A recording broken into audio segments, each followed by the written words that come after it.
The brothers Richard and Frederick Schaaf have become central figures in Sydney's criminal underworld, with their names linked to the Comanchero outlaw motorcycle gang, drug supply networks, and one of the most high-profile kidnappings in the city's modern history.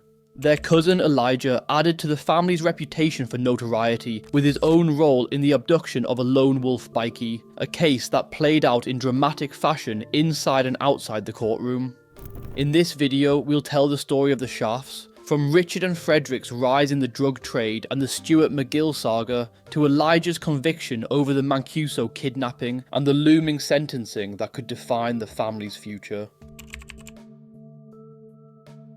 Frederick and Richard Schaaf are not household names outside the criminal and media spheres, but within Sydney's underworld, their actions have made them figures of interest. Details about their upbringing are scarce, but both brothers have consistently appeared in court documents and police reports as adults deeply enmeshed in organised crime.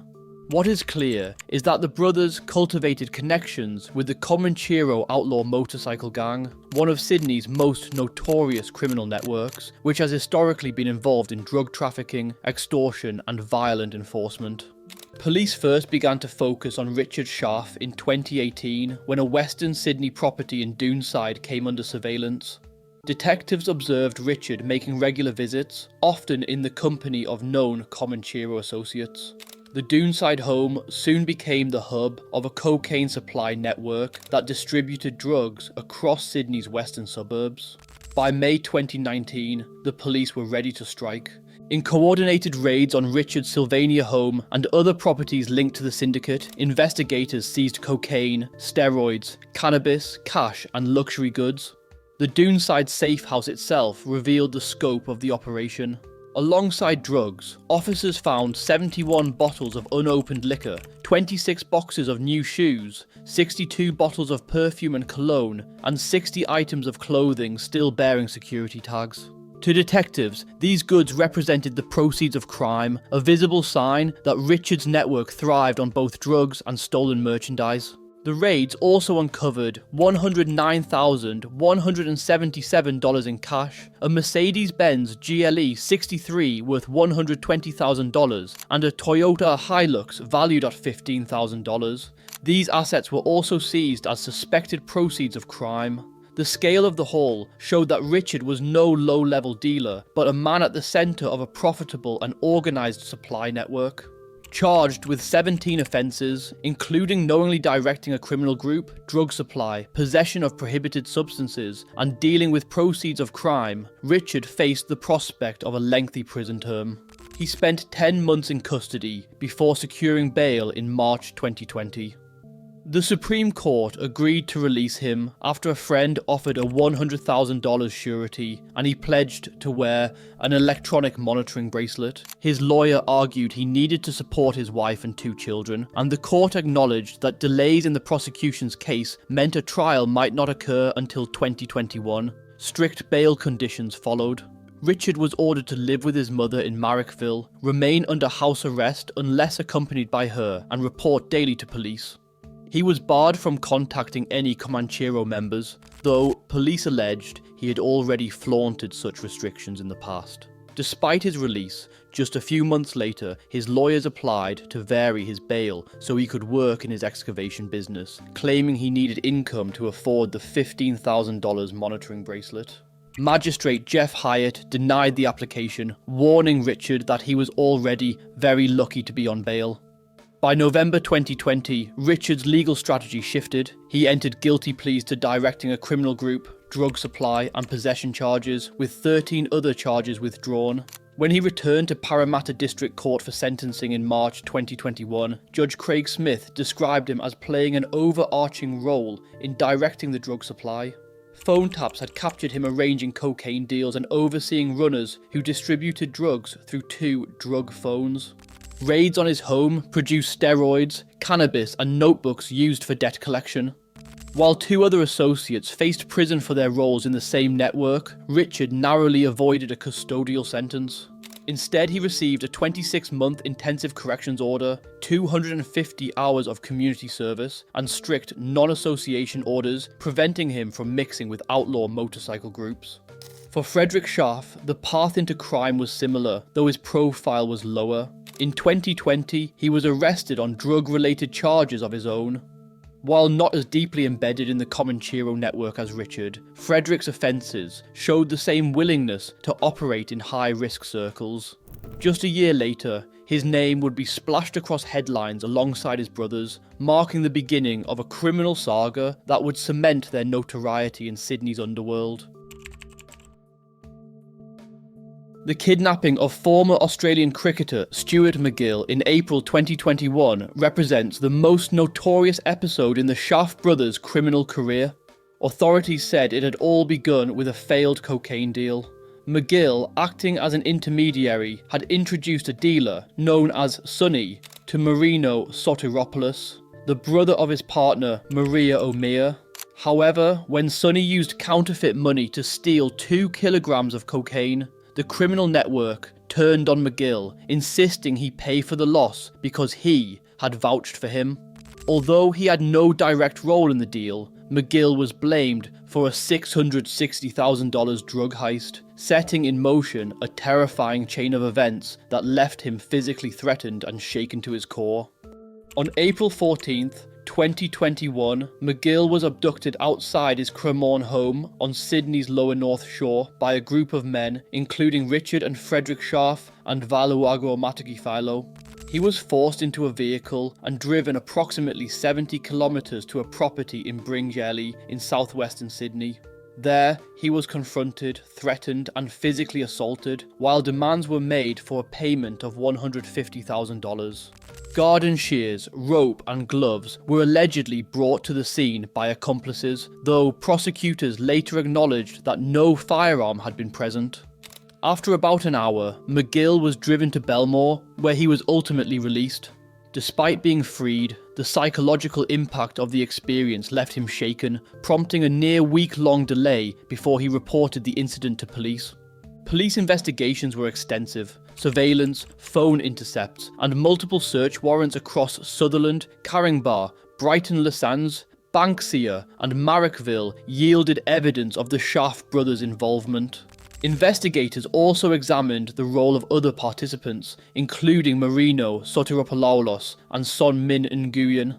The case involved 6 men in total, with arrests conducted during dawn raids on May 6, 2021.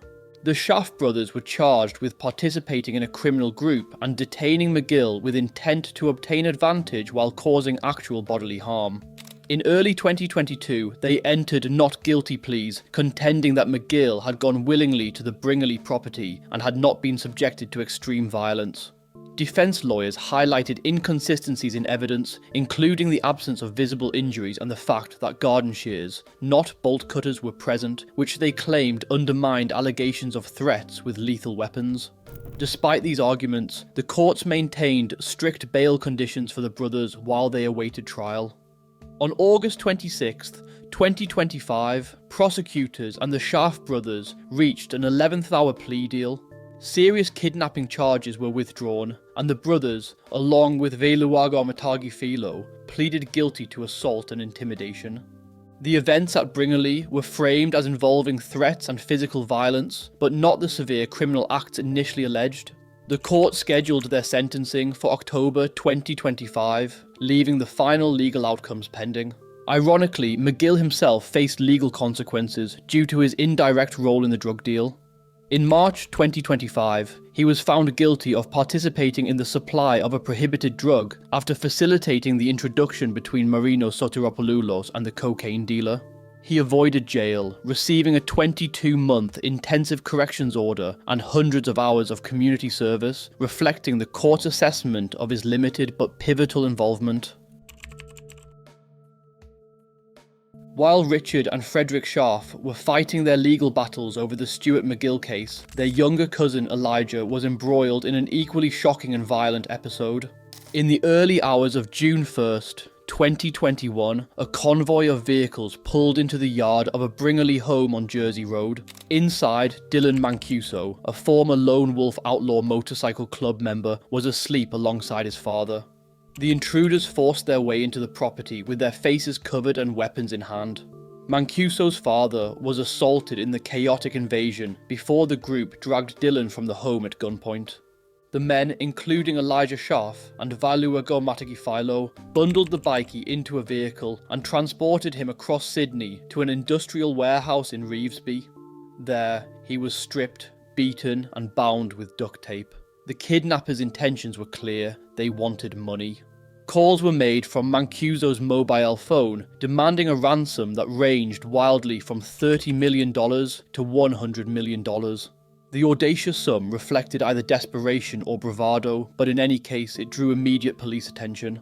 New South Wales police tracked the calls and launched a dramatic raid on the Revesby warehouse. When heavily armed officers burst inside, they found Mancuso battered and barely dressed, sitting in the corner of the factory. Despite his ordeal, he was alive. In a last-ditch attempt to erase evidence, the kidnappers had set fire to parts of the building, endangering Mancuso's life further. Firefighters and tactical police worked together to contain the blaze, secure the scene, and rescue the victim. Images of Mancuso's release, injured, half-naked and dazed, quickly circulated online, turning the incident into one of the most notorious Sydney kidnappings of the decade. Prosecutors assembled a sprawling case against the group of 8 men charged with Mancuso's abduction. The charges included taking and detaining a person in company with intent to ransom, occasioning actual bodily harm, tampering with evidence, and aggravated break and enter. Elijah Schaaf faced particularly damning allegations. Prosecutors argued that he was not a peripheral figure but an active participant in both the planning and execution of the crime. Mancuso himself became a problematic witness. Subpoenaed to testify for the Crown, he initially promised to appear but then disappeared, spending nearly 2 weeks on the run before police tracked him down in Tweed Heads. When he finally gave evidence, his recollections were disjointed. He claimed his memory of the night was patchy, saying he only remembered waking up at his father's house and later walking out of the warehouse after the raid. Despite his evasiveness, the Crown relied on surveillance, phone data, and the testimony of other witnesses to strengthen the case. In June 2024, Elijah Schaaf was found guilty of taking and detaining Mancuso and tampering with evidence. By December, he had been sentenced to the maximum 4-year term, with a minimum non-parole period of 2 years and 8 months. Having already spent more than 2 years in custody awaiting trial, it appeared he had served enough, and on December 12, 2024, he walked out of court a free man. However, his release was a mistake. Under New South Wales law, offenders sentenced to terms longer than 3 years require formal approval from the State Parole Authority before being freed. The oversight meant that Elijah should not have been released without a parole hearing. Days later, when he returned an ankle monitor, the error was discovered. Police swiftly ordered him back into custody, forcing him to spend Christmas behind bars while awaiting a proper parole determination. Other members of the kidnapping crew faced varying fates. Dwayne Aaron Rangahuna received the longest sentence, 8 years, for detaining for ransom and aggravated break and enter. Others, like Philo and a juvenile co-offender, avoided full-time prison by serving community-based sentences for lesser charges. The story of Frederick and Richard Schaaf, along with their cousin Elijah, is emblematic of Sydney's persistent challenges with organised crime. While the brothers have avoided some of the harshest potential charges through plea deals, the pending sentencing in October 2025 will determine the final consequences of their actions. As Sydney waits for the courts to hand down their sentences, the saga of the Schaaf brothers remains a vivid reminder of the enduring tensions between crime, justice and public safety. If you've made it this far, thank you so much for watching. Make sure you let me know your thoughts down below in the comments. If you want more stories from the Australian underworld, please consider subscribing and liking this video. It really helps me out and helps the channel grow. Till next time, take care.